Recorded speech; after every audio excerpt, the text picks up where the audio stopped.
Hello and welcome back to RareRoo Crafts. I'm Sarah and today I am going to share with you how I've made this lovely bracelet. And I've made this using some of the products that have been sent to me by Cobeads. So I thought I would come on and show you how I made it.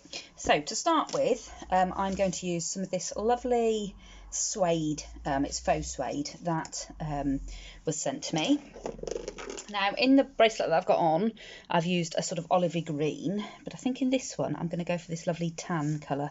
And I'm using around about 12.5 inches, 2 strips of 12 to 12.5 inches of that. The other things that I'm going to be using from Cobeads are some of these beautiful red copper beads.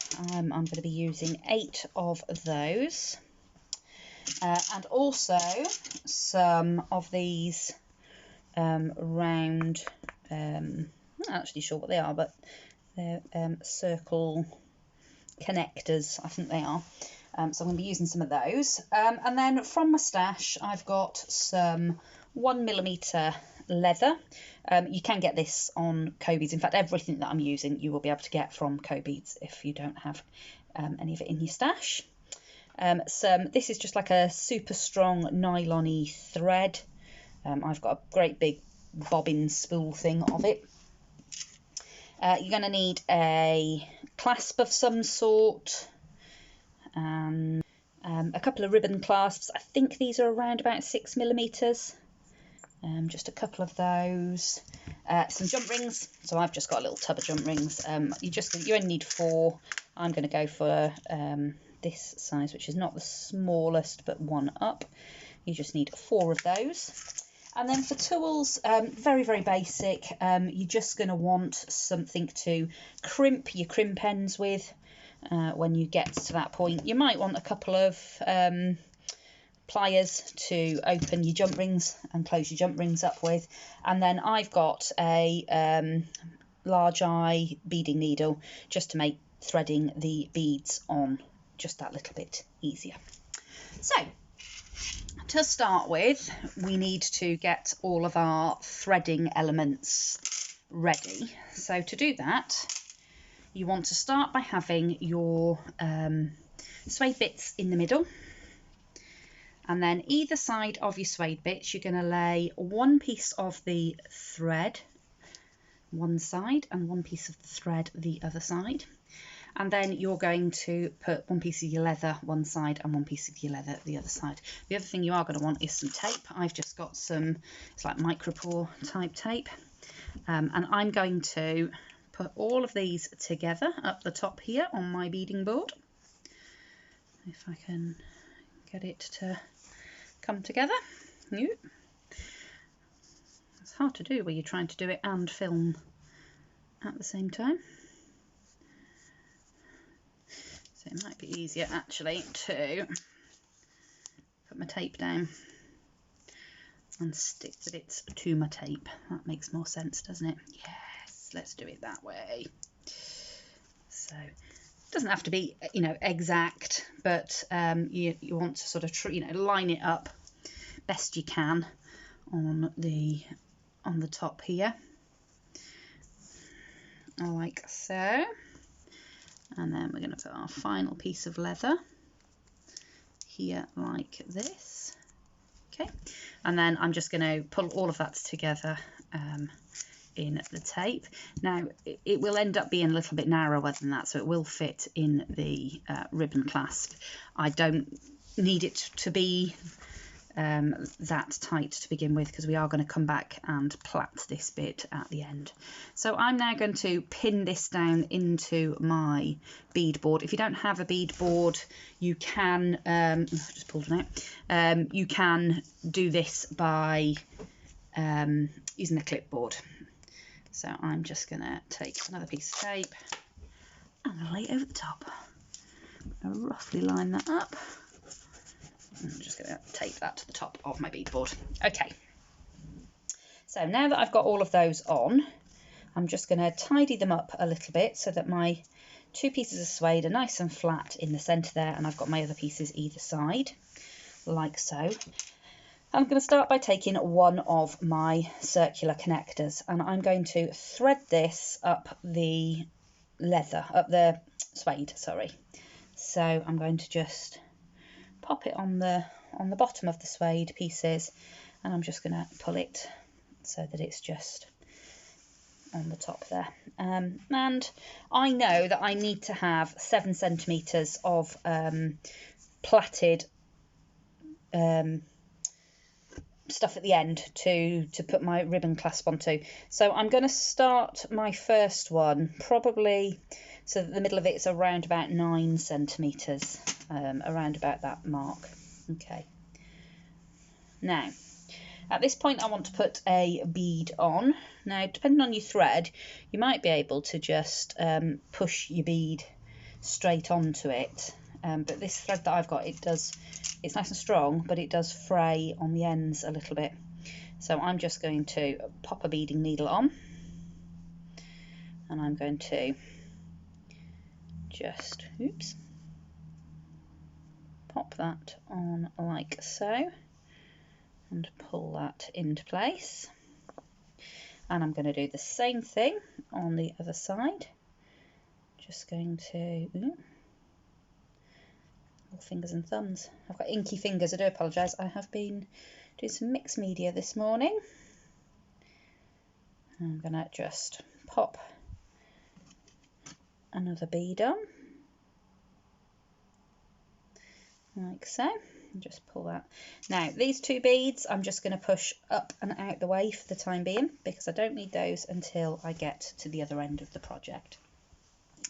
So now I'm going to make sure that those beads sort of stay up the top there, and then I'm going to take the thread and the leather from this side and lay it like so, and then I'm going to get the thread and the leather from the other side and lay that over like so.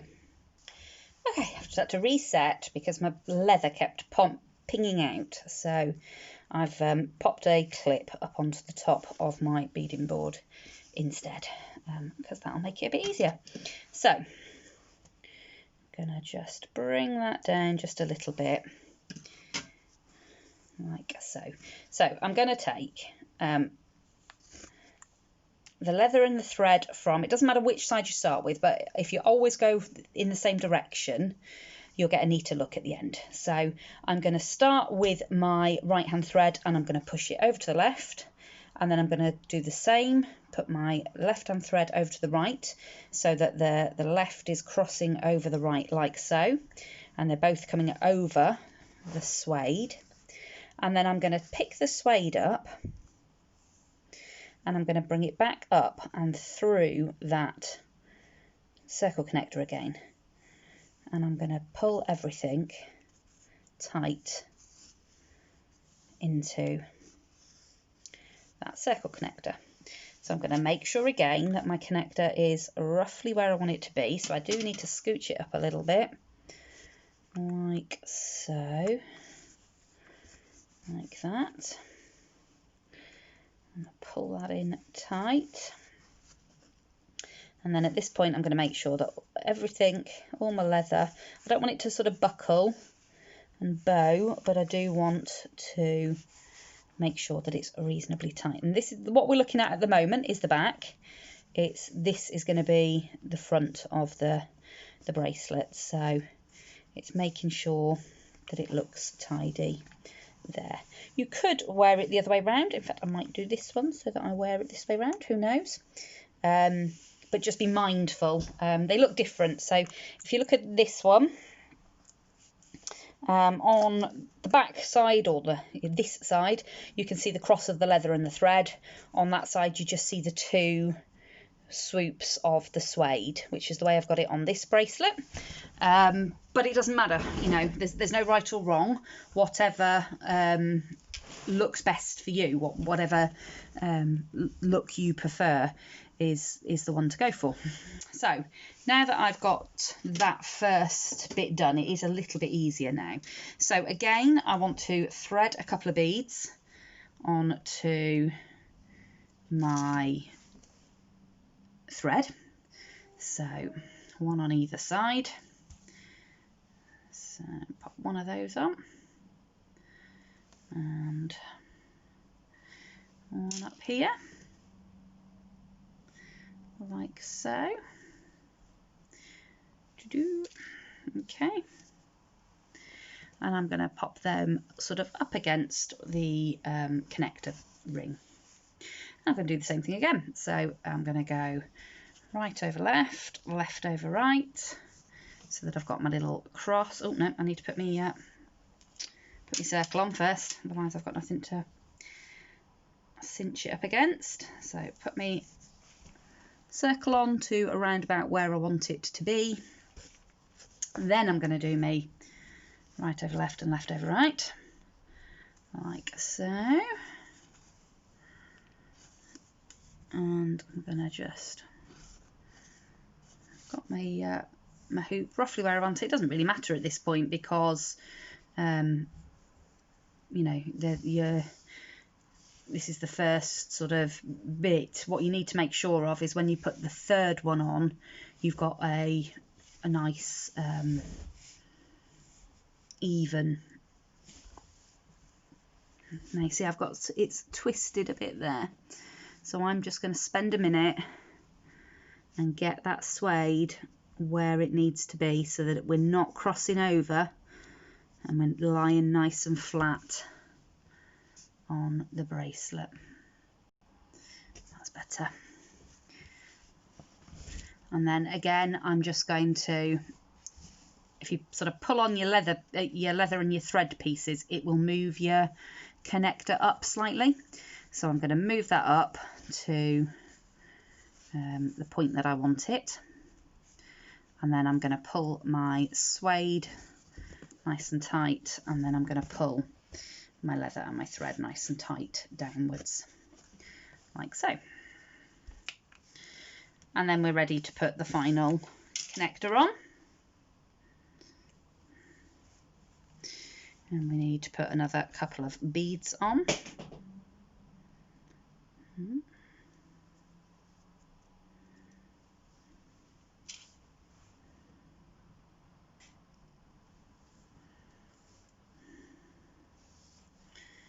And one on this side.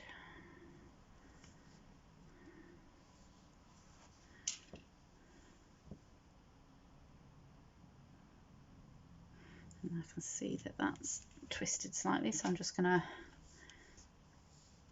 pop my thread where it should be and unwrap it from my leather. And again, I'm just going to pop my beads back into place. I'm going to pull my connector ring up slightly,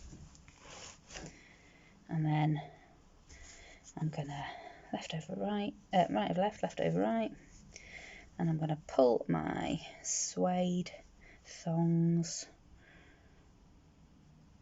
up and through the connector hoop, like so, and then get hold of the thread and the leather on each side and give them a bit of a pull, pulling the suede through.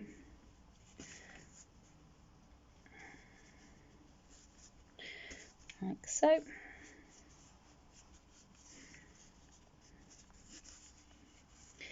And then what I need to do is make sure that I've got the same, because obviously I don't want it to be uneven.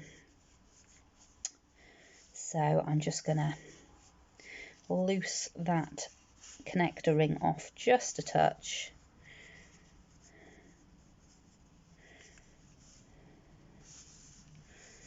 Like that. I do it by eye, you could measure it if you wanted to. And there we go.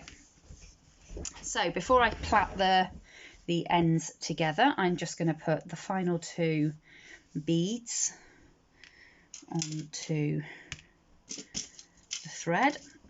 So again, I'm just going to grab my needle,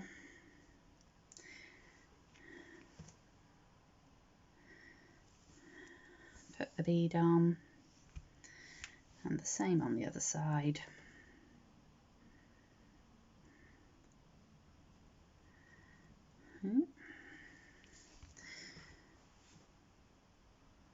Pop the bead on.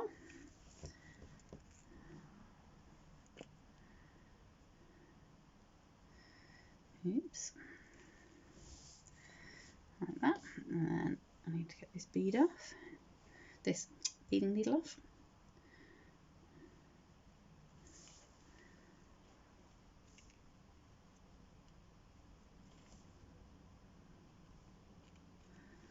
Seems to have got stuck.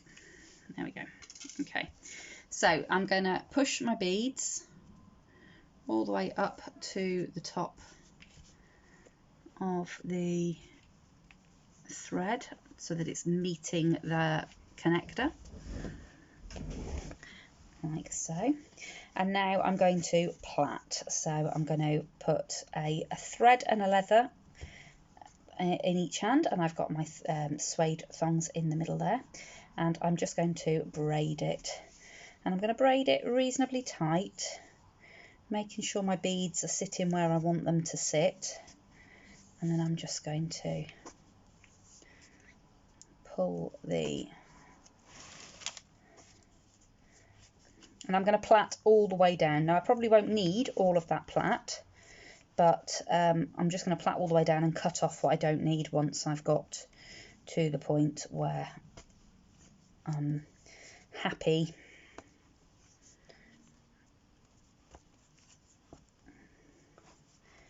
So I'm going to go all the way down like so, keeping my plait reasonably tight as I go. And then when I get to the end, I'm going to grab the tape and I'm going to just pop a bit of tape around the bottom just to hold that plait together until I'm ready to pop the ribbon clasp on. So literally just grab a piece and wrap it round. I just want it to stop that plait from coming undone. And then what I'm going to do is I'm going to take this off of the clasp. I'm going to push those two beads back down to the bottom, and I'm going to pop this one. In fact, I can trim those ends off because I definitely don't need those. I'm going to put the hook on there and pin that down. And then the bits that I'd got taped up from the beginning, I'm going to undo that tape, and then I'm going to plait those exactly the same way as I've done to the other end, and then I'll meet you back to put the ribbon clasps on. Okay, so I have now braided both sides of my leftover leather and suede, and I'm ready to put my ribbon clasps on. Now I know that for my wrist is around about 6.5 inches, so I like to give myself a little bit of room. So I normally go for about 18 centimetres total length for my bracelets. Now the way that I know how long this is going to need to be, I'm going to just line up my clasp, which is a toggle clasp. So I've got 3 jump rings and the toggle bar, and then obviously there will be the ribbon clasp, and then I've got the actual hoop of the, which in this case is a little love heart, of the toggle, another jump ring, and then a ribbon clasp. And I'm going to measure from the top of this ribbon clasp to the top of that ribbon clasp, and I know that that's around about roughly 4 centimetres. So if my wrist, my bracelet wants to be 18 centimetres in total, then this part of the bracelet needs to be 14 centimetres, and then the other 4 centimetres is going to come from my closure. So all I do is take my central point of the bracelet, which is the middle of that 3rd hoop for me, and I'm going to measure out 7 centimetres, and that's going to give me, I do that on either end, that's going to give me my 14 centimetres, and then obviously, like I say, I can add my clasps, and that will give me the right size bracelet for me. But obviously you can work it out for you depending on your wrist size. So all I'm going to do is mark. So I've just put the ruler on in the 7 centimetre mark on the centre of that middle bead. Sorry, I'm just trying to make sure that I'm actually in the right place, because I wasn't in the right place. And then I'm going to mark my leather, and then I'm going to do the same thing again. Now I could have just left it there and marked it at 14 centimeters, but I didn't. So I'm going to mark it at roughly 7 centimeters. Now you want a nice sharp pair of scissors, and you need to make sure that you've got a really firm grasp, because what you don't want is all that plait to come undone. So you want bravely cut everything off, and then you get your ribbon clasp and pop it over, catching as much of it as you can. Now I've given it a gentle push, so it is sort of gripping onto some stuff, but it's not fully clamped down yet. And what I'm going to do is, whilst that's sort of gripping, but before it's fully clamped, I'm going to push my excess bits into the ribbon clasp. And as I get some bits in, I just give it another push again, you know, so it's on sort of finger tight at the moment, but I am going to get some tools in there to give it a really good squeeze and make sure that I've got everything. So it's fiddly, especially with the thread. I need a ball stylus just to push those in. And on that side, push that in like that. And again, and once it's all in there, I'm going to get I'll just use my long nose pliers, and I'm going to give that a good squeeze, like so. You can put a bit of glue in there, a bit of hypo cement or something like that, if you're sort of anxious about making sure it's not going to come undone. And then I'm going to do the same on the other side. Okay, so now I've got a ribbon clasp on either end. It's just a case of popping my tassel, my toggle clasp on. So I've already put the jump rings on the T-bar. I always put 3, sometimes 4 on the T-bar, just so that you've got plenty of room to maneuver it in and out of the female part of the clasp, because otherwise it can be quite hard to actually put the bracelet on. There we go. And of course, if you make one and it's slightly too small, that's one way that you can make it just that little bit bigger, is to add in a couple of extra jump rings on your clasp. And you could also put a little charm on here as well if you want to. This is quite a busy bracelet, so I'm not going to on this one. I am going to leave it as is. I find jump rings really, really hard because I'm quite shaky. There we go. And there we have it. So that is now got its little toggle clasp on, and there you've got a really, really pretty sort of quite boho looking leather and faux suede bracelet with these lovely red copper beads. I love the fact that it's got the different metals on. I quite like mixed metals sometimes, and this bracelet I think actually quite suits the mixed metals. So that's it. That's what I have made using some of the fantastic products sent me by Cobeads. I have really enjoyed playing with the products that they've sent. I've had an absolute whale of a time, and it's been a chore choosing what to play with first, because there's so much of it and it's all so fantastic that it was quite difficult for me to decide what to make, but I still have an absolute ton of stuff that I haven't even begun to have a play with yet, so I'm sure that you will be seeing more of my goodies from Cobeads coming up in the future. So that's it from me for now. Like I say, all of the links to Cobeads and to all of the products that I've used from them in today's bracelet, I will pop in the description box below this video so that you can hop on over and get some goodies if you wish to do so. There will also be a coupon code, so if you do wish to place an order, you can get a little bit of money off, which is always nice. So that's it from me for now. I will see you all again very soon in another crafty video. Bye for now.